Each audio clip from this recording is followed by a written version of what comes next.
Under the white notation, the 440 represents a locomotive with 4 leading wheels on 2 axles, 4 driving wheels on 2 axles, and no rear trailing truck. First appearing in the mid to late 1830s, almost every major railroad in America in the 19th century would utilize this design, which gave it its nickname, the American type. However, the type also became popular in Great Britain for fast mail and even top-link express duties. The design was so popular that it even got widespread use around the world. So, here are my picks for the top 10 440 designs in my opinion.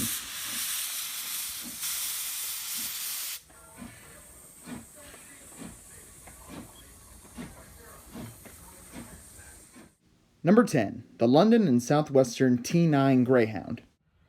Designed by Dougal Drummond for Top-Link Express passenger service in 1899, 66 of these engines were produced for the LSWR. When Drummond died in 1912, his successor Robert Urey equipped the class with superheaters. When the LSWR became part of the Southern in 1923, the Greyhounds went with them. They served throughout the BR days into 1963 when they were withdrawn. Only one remains preserved today. Number 30120 is still in operating condition and has bounced around from railway to railway since 1963.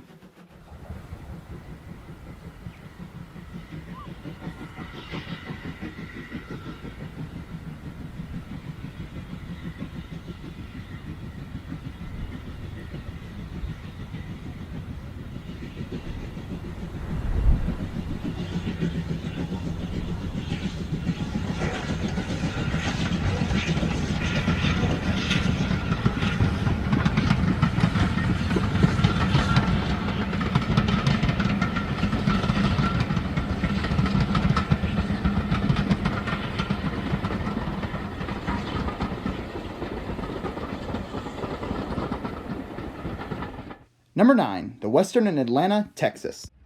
Built by the Danforth and Cook Company, the Texas was built for the Western and Atlanta Railroad in 1856. The locomotive is most famous as the primary pursuit vehicle for the general during the Great Locomotive Chase of the Civil War. During said chase, the Confederate forces commandeered the locomotive to chase down the Union saboteurs who stole the general to disrupt the already disjointed Confederate rail network. The locomotive has been preserved in Atlanta, Georgia, and in April 2017 it finished a major restoration in Spencer Shops, North Carolina to return it to display quality.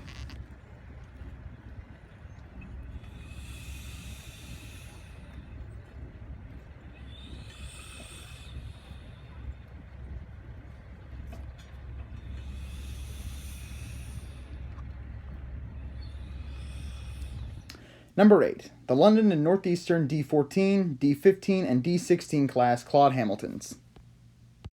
The D14s, 15s, and 16s were a series of 440s built for the Great Eastern Railway. Designed by James Holden and A.J. Hill respectively, they were named after Lord Claude Hamilton, chairman of the GER.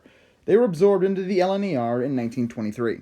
They received several upgrades from Sir Nigel Gressley as part of the LNER, including new fireboxes and pistons. They survived internationalization, however none survived the BR dieselization of 1968.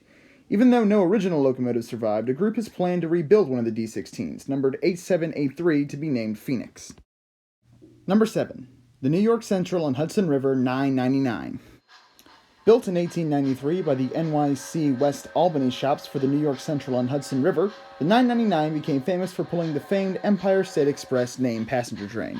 Even though the probable top speed of the locomotive is about 81 miles per hour, it claimed in 1893 to have reached 100 miles an hour. Though if you want my opinion on this, you can watch the video I did on this topic. 999 would be nicknamed the Queen of Speed and would help serve the 1905 World's Fair. The locomotive would later be modernized and renumbered to 1068. The locomotive was retired in 1952 and now has been preserved in the Chicago Museum of Science and Industry since 1968.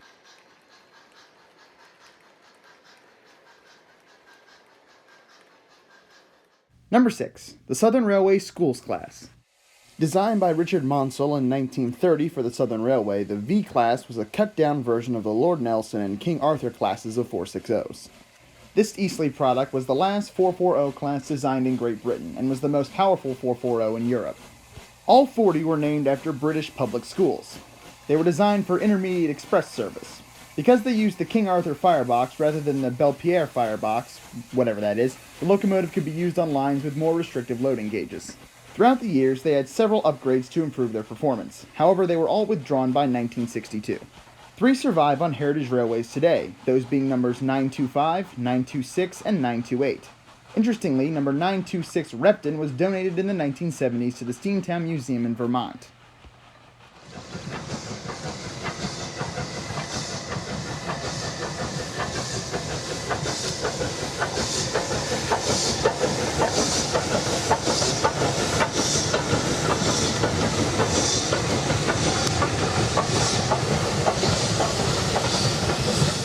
Number 5. The Great Western City Class. The GWR 3700 class, also known as the City Class, was designed for the Great Western Railway by George Jackson Churchward. 20 of these locomotives were built by the GWR Swindon Works between 1902 and 1909. In 1902, GWR number 3405 was given a Belpierre firebox, whatever that is, and a domeless tapered boiler. This became the prototype for Churchward's standard number 4 boiler. A year later, number 3433, City of Bath, became the first City Class 440. Several 4100 class locomotives were rebuilt to integrate into the City Class. They were all withdrawn by 1931. City of Truro is the sole survivor and the most famous of the class, as it claimed to be the first locomotive to hit 100 miles an hour in 1904. But as stated earlier, I did a video about this, so if you want to hear more about City of Truro's history, go check out that video.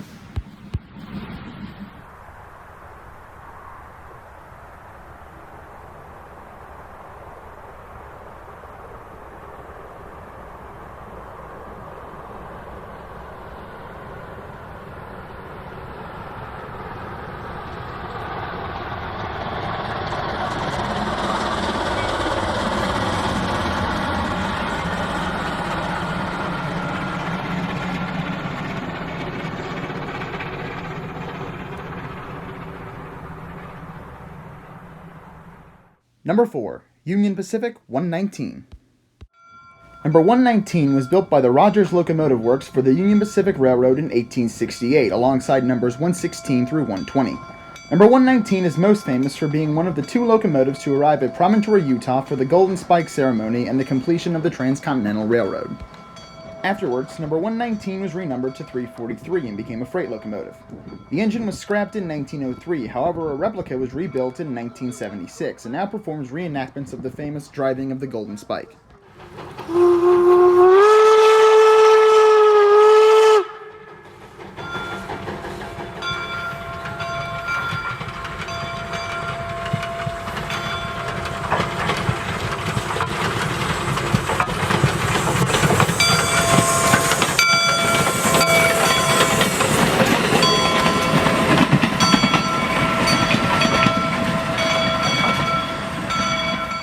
Number 3. The Pennsylvania Railroad number 1223.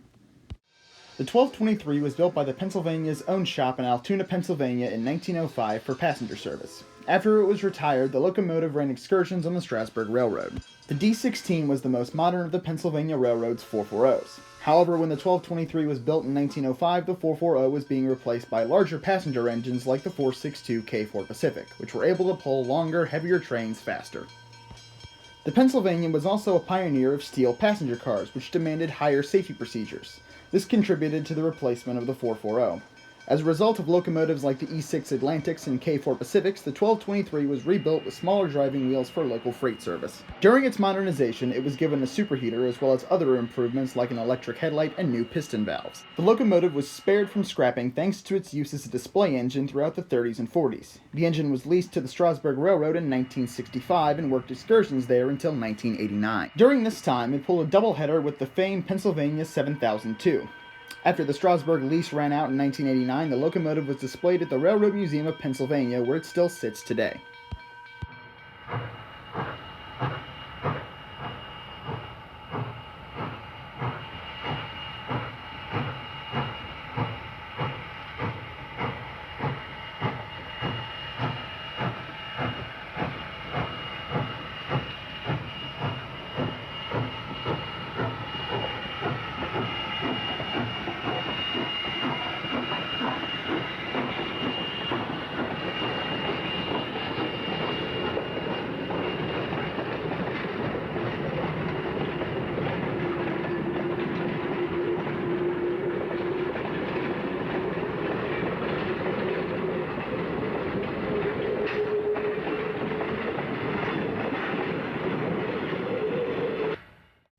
Number 2. the Central Pacific Jupiter.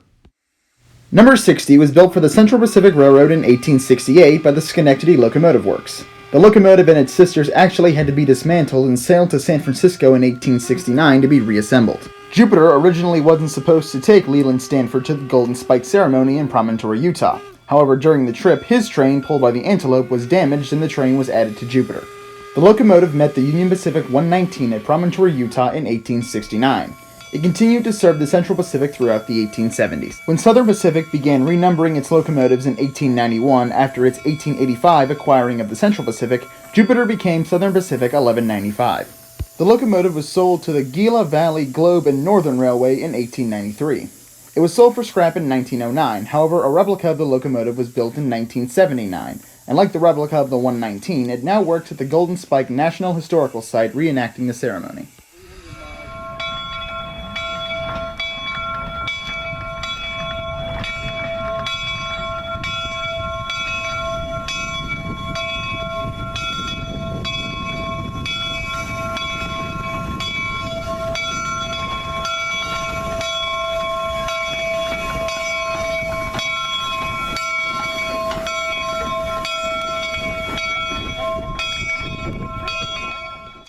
Number 1. The Eureka and Palisade Number 4. Number 4, named Eureka, was built in 1875 by Baldwin Locomotive Works for the Eureka and Palisade Narrow Gauge Railroad. The locomotive served the line until 1896 when it was sold to the Sierra Nevada Wood and Lumber Company. It operated here until 1938 when it was sold to a scrap dealer. However, Warner Brothers bought the locomotive in 1939 and it featured in many films such as The Great Train Robbery. Its last film appearance was in 1976's The Shootist. It was then sold to Old Vegas, an amusement park in Henderson, Nevada. In 1978, the California State Railroad Museum was restoring Eureka and Palisade Number 12, Sonoma, and used Number 4's livery as a guide. Later, the amusement park caught fire. One of the burning buildings hit the locomotive and badly damaged it. A year later, Las Vegas attorney Dan Markoff found and purchased the engine and had it restored to operating condition. The locomotive premiered at Rail Fair 91. It was placed on the National Register of Historical Places on January 12, 1995. In 1997, the locomotive was transported to Chama, New Mexico for a series of excursions on the Cumbres and Toltec Scenic Railroad. It continued to make appearances on the Cumbres and Toltec, Durango and Silverton, Nevada Northern, and Nevada State Railroad Museum, amongst others. When not participating in excursions, the locomotive is stored in Markov's specially constructed shed, which isn't open to the public. Markov is rather cautious as to how often the engine runs, and rightly so, as it still has its original boiler and other components. As a result, Markov doesn't intend to run the locomotive regularly.